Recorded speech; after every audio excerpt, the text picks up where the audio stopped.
And folks, as promised, we're here today on Brookline Interactive Group with Gisele Ferro Puigbo. She is the new executive director for the Brookline Community Foundation. Gisele, thanks for being here with us. Thanks for having me, Tommy. I know you've really jumped in with 2 feet at quite a challenging time, but we want to start by finding out where you jumped from. Tell us about what you've been doing before you got here. Tell us about your experiences a little bit. Happy to. I feel like I dove in versus jumped in.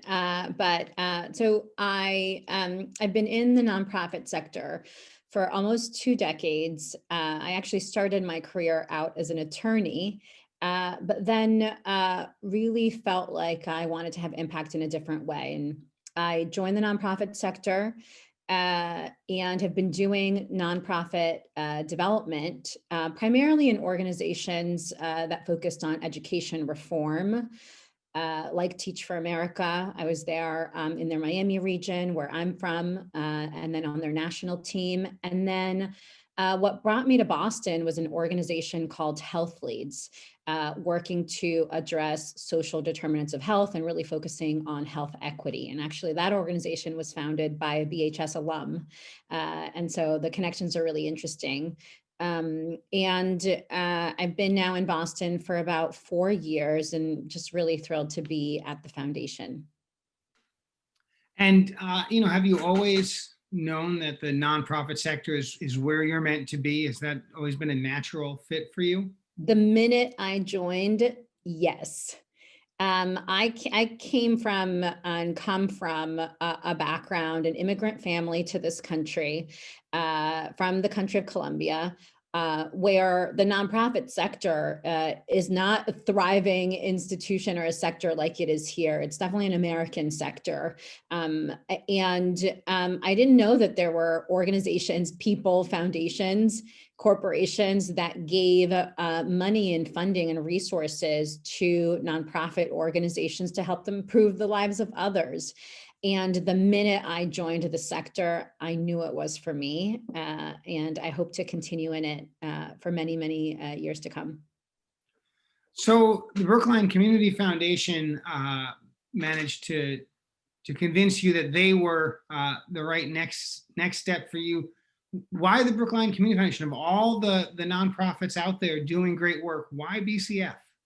Well, it's a great question, because I asked myself that certainly when I even saw the role that was open. I had always loved nonprofit development and wanted to stay in it. But when I saw this position and this opportunity, really a lot of things aligned. The first is, and anyone who's working in the nonprofit sector will tell you the importance of the affinity to the mission of the organization. And so for me, reading that the foundation was, the mission is to create opportunity and promote equity through the transformative power of giving. That was it for me. One, it had to do with maximizing philanthropic resources in the community. And 2, what you do with those resources is leverage them to fund for local challenges. And that's what's phenomenal, I think, and from my perspective, about even just the notion of a community foundation, where you're identifying local need, you're maximizing local philanthropy to be able to solve for those needs, and you're getting people to engage around this node, just this institution where I get to speak with, of course, other nonprofit organizations, local leaders, community members. It's just a phenomenal way of engaging. And I deeply personally wanted to be rooted in community. And I love doing development work. And so this was a real sort of alignment of all of those things. And if I can actually just say one more thing too, because, that's a lot of what guides me professionally.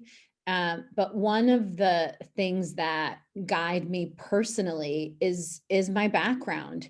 You know, I'm again, first generation college graduate from an immigrant family, woman of color who's been doing nonprofit work for 2 decades, and primarily raising resources for incredible causes like education and health.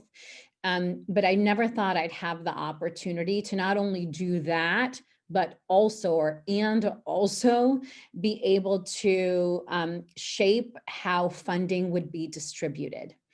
And that on a personal level was a real, it's both an honor, a privilege, and I think a responsibility that I wanted to take on. Well, I can absolutely identify with that last bit, thinking about how we in the state do the budget and Right. thinking through what earmarks should I pursue and what earmarks should I support that aren't even for my district, but I can see are particularly important, and understanding that there's so many things that are important and so many things that really would make people's lives better, but we still have to choose. We still have to make choices. It's nice to grow the pie, and I know you're working on that too, but ultimately we do have to cut slices out of it.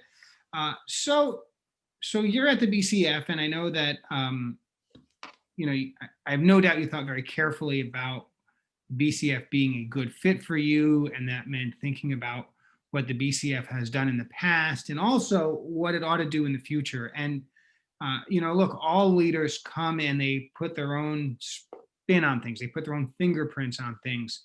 So surely you have some ideas, maybe board approved, maybe not yet board approved, about what the BCF can do going forward to improve, to expand, to further benefit the community. Can you share any of those ideas? Yeah, even if they're just half baked, we want to know what you're thinking about for the future. Yeah, I would say so. A couple of things. Of course, it's so early on, but I certainly have a vision, a vision for impact for the foundation. One of the first things that I realized, especially as the foundation has a pretty phenomenal strategic plan, which we haven't launched yet, and it was finalized before I took on the role. Is the real opportunity that I have to come into the role or be here and be able to take that strategic plan, tweak it, and move it forward. So what's wonderful about, I think, what has happened at the foundation is the identity of our work and our approach is really clear. We maximize philanthropy. With that philanthropy, we do strategic grant making, and we also do research and convenings within the community that helps to identify and address needs.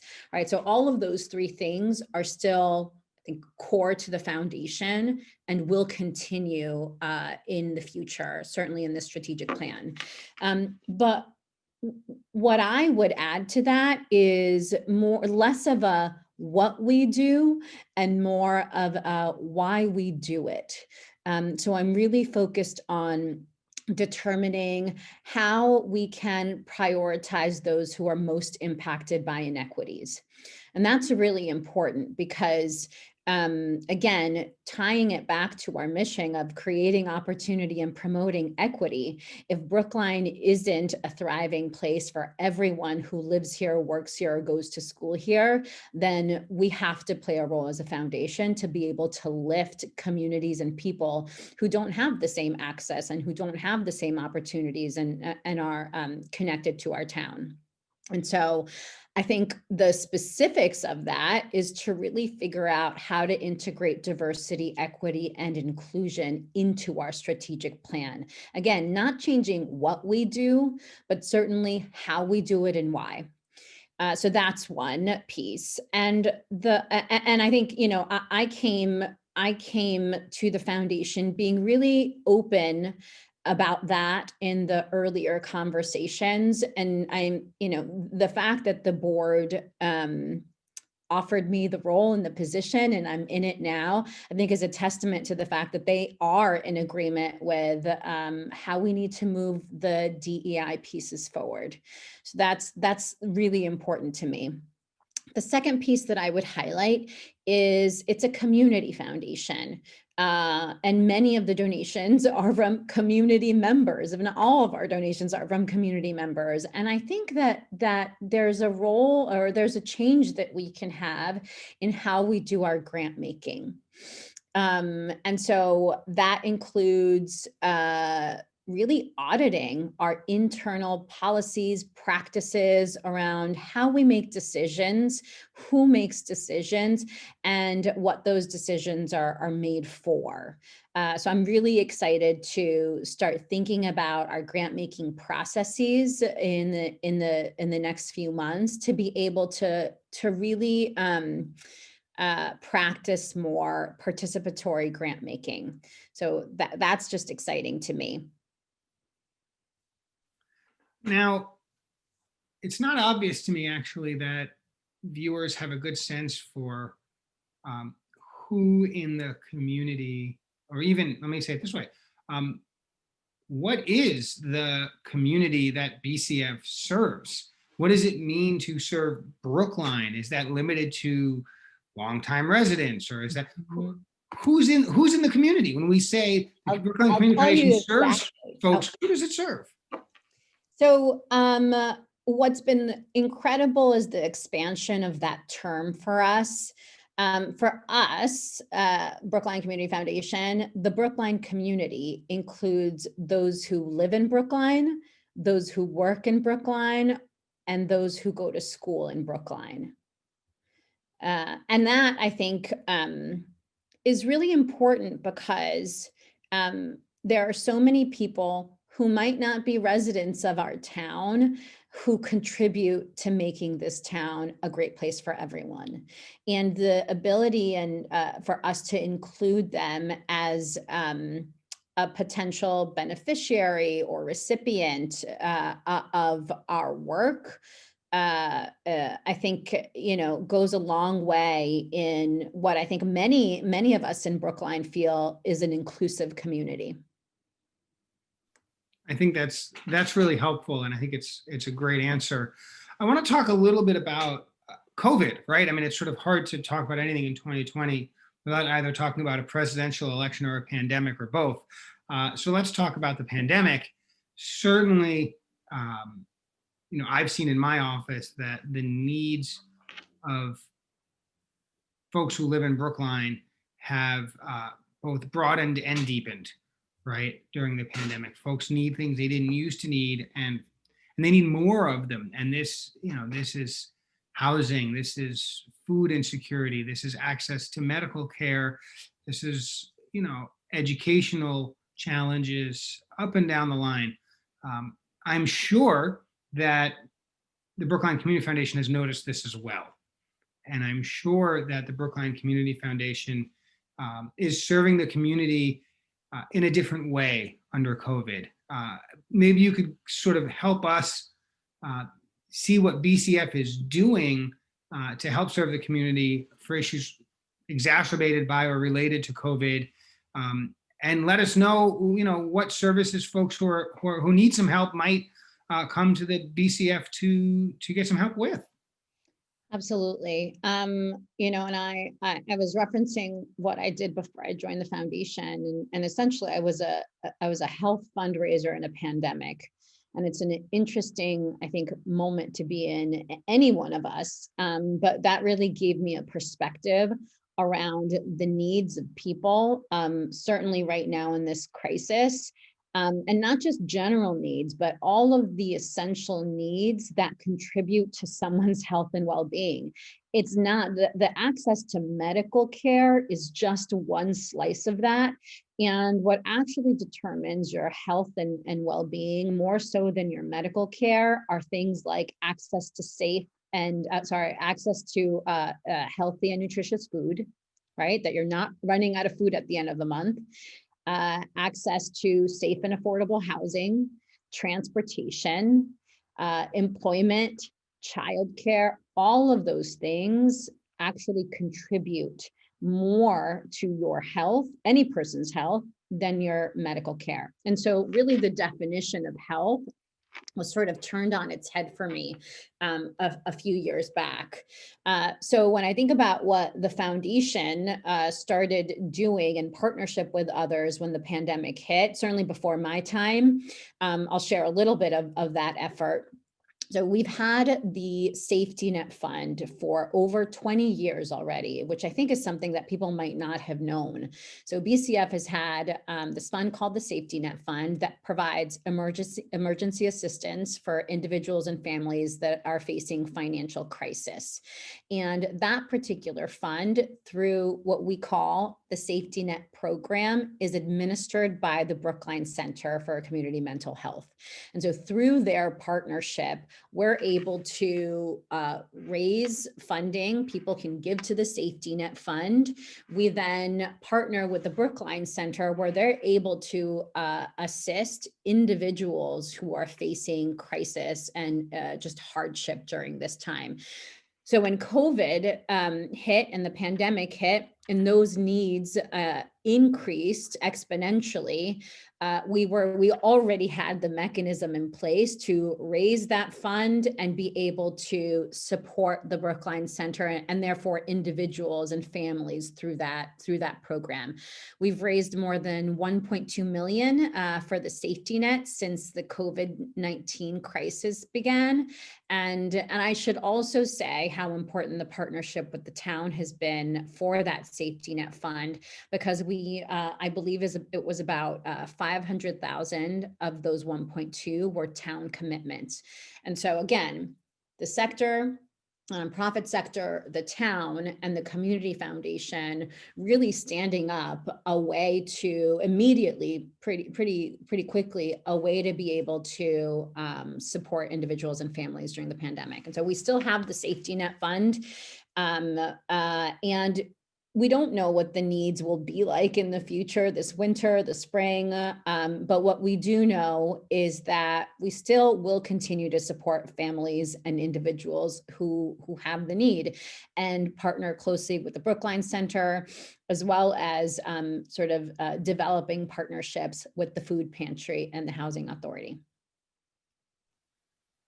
I'm thinking about the 1.2 million, including the $500,000 that came possibly through the Federal CARES Act through the town. I'm not actually sure, but also about the money that's coming from individuals, from organizations, from corporations. Mm-hmm. And I'm also thinking about the reality that we have. The word fatigue is being used, right? There's mask fatigue. Of course, there's election fatigue, right? People are just kind of burned out and tired, having dealt with the pandemic for the last 8 months. Have you seen any evidence, or are you concerned that there will be a donor fatigue, that it'll become harder to raise the charitable contributions necessary to do this important work if this pandemic continues to drag on? I hope not. I think in any given year or moment in time, there's always the concern for donor fatigue, to be honest. It's not something that is new this year. As a fundraiser, development professional, I always think about, will donors continue to give to causes they care about, and at what levels, and what might impact that in their own lives. And so, during this time, what I do know, what I think gives me a lot of hope, and confidence, hopefully not false confidence, is that what we're seeing right now is that community members are stepping in and stepping up. I've seen data that tells us in the nonprofit sector that donors are continuing to give to causes that matter to them, as well as giving to COVID-19 relief. And so that is promising, because I think what organizations, certainly here in Brookline, still need is support from community members. And to the extent that, the BCF can both facilitate that, enable that, and support that, we're certainly here to do that. I hope that our community members continue to give when they can, and to remember that there are neighbors out there who, but for that support, may not be able to access food, may not be able to continue living where they do. And we're always happy to answer questions around where that funding is going to or what it's going for. But it's things like food and housing. It's things like bills that can't be paid because people lost their jobs related to the pandemic. I certainly understand the possibility that you can't keep giving forever. But I think in this moment in time, certainly in a crisis, in a global pandemic, the need is there. And so for as long as we can do our work, the foundation will be supportive to those in need. One thing I've observed, and if you haven't yet, I suspect you will soon, is there's a challenge in talking about the needs in Brookline, because people outside of Brookline say, oh, it's a very affluent community. Everybody's really rich, right? When in fact, that's not true, right? When in fact, Brookline has a substantial fraction of folks who live in subsidized housing. I promise you, none of them are rich. It also has a whole bunch of folks who are living in what Brookline still has left of workforce housing, or working in or living in circumstances where they're underhoused. And of course, as you mentioned, there are many people in the Brookline community who don't sleep in Brookline, but who are important members to Brookline. And so I wonder if you have yet encountered this phenomenon of having a hard time raising money for those who do have severe, acute, and important needs in Brookline, simply because Brookline has a lot of folks who don't have those needs. Is that something you've encountered yet? So, I've been here 2 months, so it's hard to say that I've personally encountered it in this role at the foundation. However, what I do want to say is, one of the things I'm prioritizing is listening and learning from others, community members, donors, leaders, as well as the nonprofit organizations that serve our community. And consistently, what they have been telling me in those conversations is the challenge that they have because of the perception that because it's an affluent community, it's immune to suffering or immune to poverty. And I think that is a real challenge, Tommy, faced by many organizations in this town who, quite frankly, may not all have the ability and capacity to sort of counter that narrative, because it takes a lot of time and effort and work to be able to counter that narrative. And so I definitely have heard it. And listen, I'll share for myself personally. I thought about the foundation's role before I joined, and I thought a community foundation in Brookline, what would the need be? How would I even make the case for need? And very quickly, I sort of scolded myself for even having that initial reaction based on just perception, because the minute I started looking into the data and reading the poverty rate here, according to the report that the foundation put out, Understanding Brookline, it's 13% poverty rate. Many years ago. So I'm quite certain that has increased. And when you look at the national poverty rate across the country, that was 12% based on that same last census. And so what's happening here is what's happening across the country. And I think the foundation's role in putting that information out so that we can counter that narrative is really critical. Gisele, thank you for taking the time today here on Brookline Interactive Group. The Brookline Community Foundation has long been a critical member of Brookline's social system, right, of helping support folks in Brookline and helping keep this community stitched together. I have no doubt that the BCF will continue to do so, and I have no doubt that you will play a critical role in doing so. And so, we wish you nothing but success, and encourage you whenever the BCF is having an event, either virtually or in person. Share it with me so I can share it with the world and try to get more folks participating in all of the things that BCF is doing, because really, it's really been an important organization for this community for so long. So again, thank you so much for your time, and I look forward to seeing you again soon. Thank you so much. It was lovely to chat with you.